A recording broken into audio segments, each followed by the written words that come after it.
سلام و درودی به پایان بر دوستان و بر هواداران شبکه کاروانی عمر. امیدوارم که هر یک شما خوب هستید و بر کل شما سلامتی خواهان هستم. دوستان عزیز، از همه شما خواهش بکنم همین نوا را تا آخر تماشا کنید و همان سخنرانی که برادرمان تشریف خلیلوف نسبت بعضی انسان ها گفته بود، خواستم این نوا را من پهن کنم، شاید عبرت بر ما و شما شود. این نوار چیست؟ چیزی که میگویند شنیدن کی بود مانند دیدن. پس از چند لحظه این نوار را من میگذارم، با چشم خود بینید و حتما مقرر کنید که آیا گفته های برادرمان تشریف خلیلوف به زمان امروزه ما موافق است یا اینکه نه.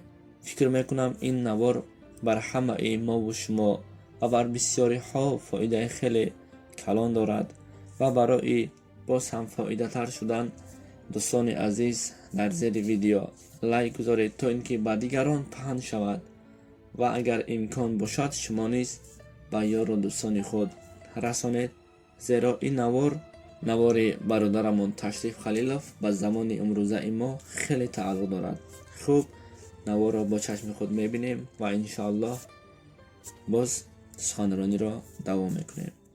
وقتای پیش اگه اون کسایی اینا که میگذشت میگفتن که رحمتی انسانی خوب بود، بسیار کتاب خوان بود، نماز خوان بود، دستی به خیر داد، بسیار انسانی پاک بود. همین خیلی میگفتن.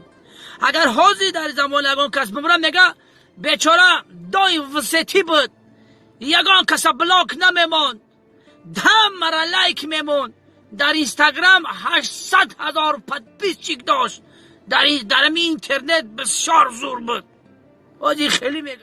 دوستان عزیز، خیلی که خود نوار را دیدید و سخنرانی ای برادرمان تشریف خلیلوف را شنیدید و راستی در حقیقت این سخنرانی ها 100% حقیقت دارد، زیرا در زمان قرار داریم که بعضا مادرها برای خب ایستادن فرزندهای خردش که 2 ساله، 3 ساله، 4 ساله، 5 ساله چقدر هم نباشند، وقتی کمی گریه کنند زود به دست آنها تلفن را میدهند و میگوید بازی کن.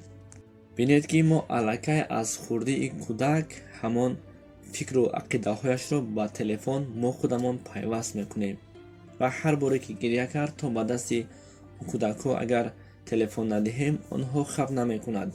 برای چی در زمان پیش وقتی کودکان گریه میکردند مادر کودک را میزد تا اینکه تربیه یابد، اما حاضر باشد زود تلفن را میدهد یا یگان ایگروشکا نشان میدهد بازی کند. و بینید که خیلی که برادرمان گفت در زمان پیش کسی میمرد آدمی خوب بود، نمازخوان بود، کتابخوان بود، دستی به خیر داشت،